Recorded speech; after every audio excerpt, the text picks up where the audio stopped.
Hey guys, it's Renee. It is Friday night. Presley Fever VST Journey.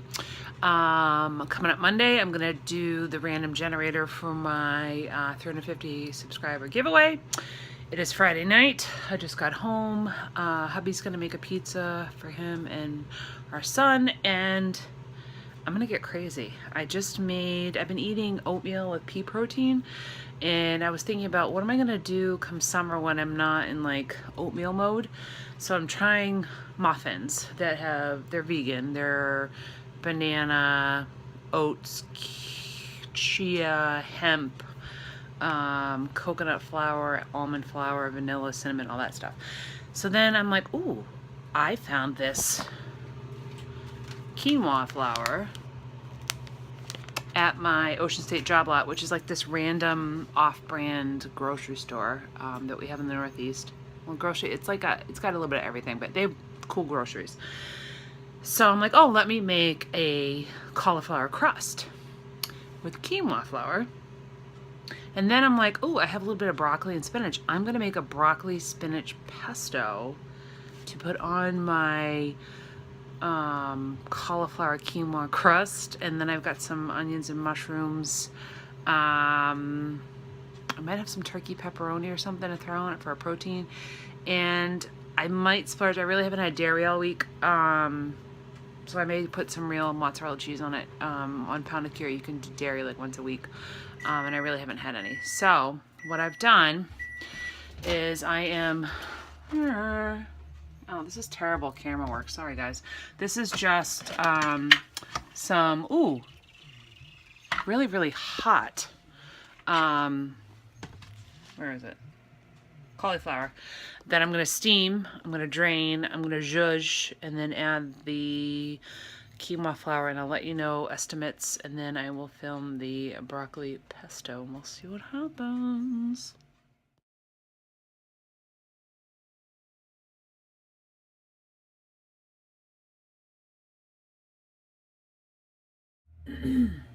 Okay guys, so here is the crust. So I took 28 grams of the quinoa flour just because it was in metric measurement, so that's an ounce. And I added a pinch of salt, cracked black pepper, onion powder, garlic powder, and a little bit of like Italian seasoning blend. And then I took the cauliflower that I had steamed and I zhuzhed it up in my, whatchamacallit here? I want to call it a slap chop, but I know that's not it. I'm having a brain fart. And then just for the sake of science, I did weigh that, and that was about 156 grams of cauliflower. Then I put the flour and the cauliflower back in, and I zhuzhed it, and wouldn't you know, it made almost like a dough. And I licked the spoon to see how it tasted, and it's not, sometimes quinoa can taste like dirt. It's not super dirt tasting. So with all of these alternate crusts, I do put it on a piece of parchment paper. That way I can kind of flip it halfway. So I'm going to throw it in at 350 for probably 10 minutes, flip it, do another 10. And in the meantime, I'm going to work on my pesto and my toppings, and I will come back to you, let you know how it goes. I don't have any oil or anything on here. I might spritz the top of this with a little bit of just olive oil spray. I'll see how it goes. All right, be back in a bit. Okay guys, so this is my broccoli spinach pesto that I made, and I made it pretty thick. I ran out of fresh garlic, which shame on me. But this is the frozen stuff, which is basically just frozen minced garlic, and I had some frozen basil.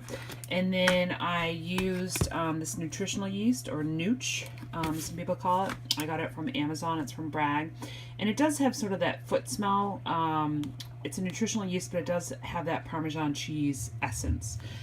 2 carbs, 1 fiber, 3 protein for a tablespoon. So I used a tablespoon of this with just 1 kind of fist-sized piece of fresh broccoli, a handful of spinach that I steamed, maybe 4 of these basil, and maybe 4 of these garlic, about a tablespoon of olive oil, about a tablespoon of water, and I did a ½ ounce of slivered almonds.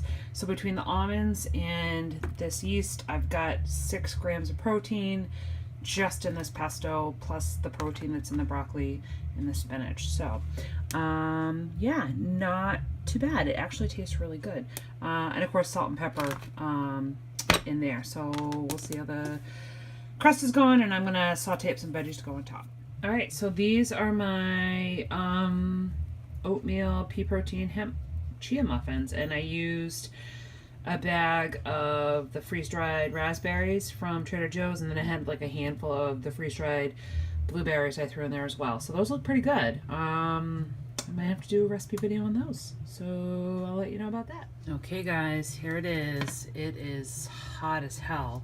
I might have to play with the recipe. I ended up flipping it and cooking it for probably close to 40 minutes between the two sides, and then I put the pesto, the yeast, and then the toppings on top.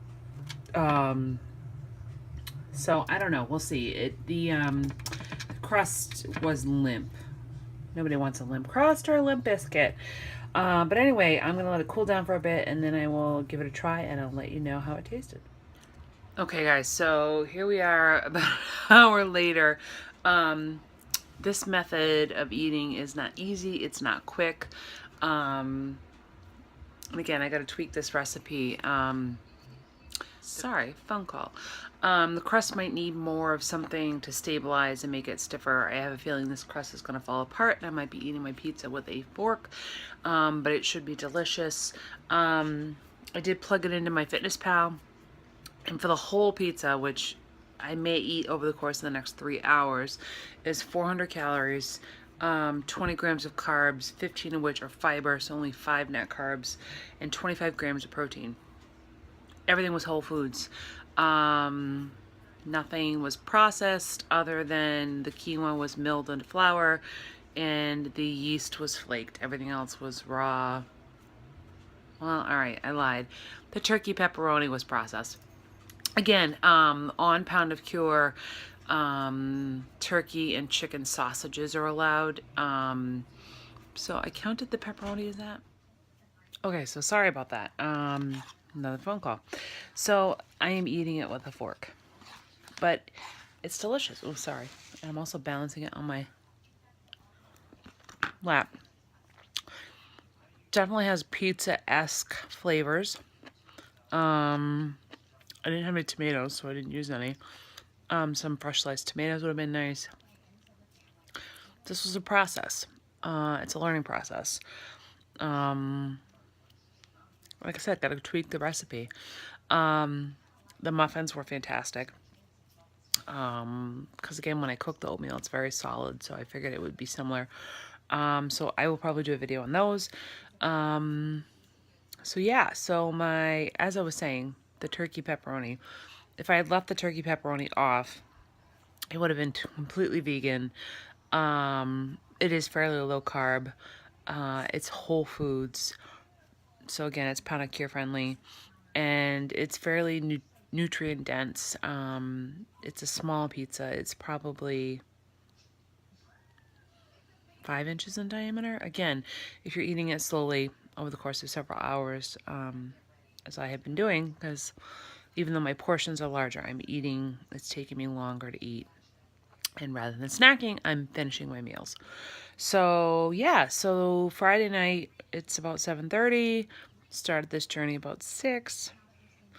Overall success. Like I said, I find great pleasure in creating something that I can have. So I want pizza, I'm gonna make it so I can have it. I'm gonna make it so it fits the rules. I don't know if that's my type A or like I said, this way of eating isn't easy. It's not quick. It requires time and effort, preparation. Am I perfect? No. Yeah, there were some potato chips. I'm like, oh, it's a vegetable, I can have a potato. Yeah. So am I better? Yes. Do I feel more nourished? Yes. We'll get there. It's a process. So anyway, that's it. Happy Friday. Talk to you soon, and I will be back on Tuesday with my giveaway winner. So we'll see you later. Bye. Okay, y'all. Side note. The cooler it gets, stiffer the crust gets. So maybe that's key. We'll see. Also, I put the pesto down, and then the nutritional yeast, and then the toppings that I had crisped up, because the yeast isn't gonna bubble and brown like cheese would. I didn't want it to burn, so I put it in the middle. Anyway, now I'm eating pizza like pizza. I gotta take a breather. Okay, see you later.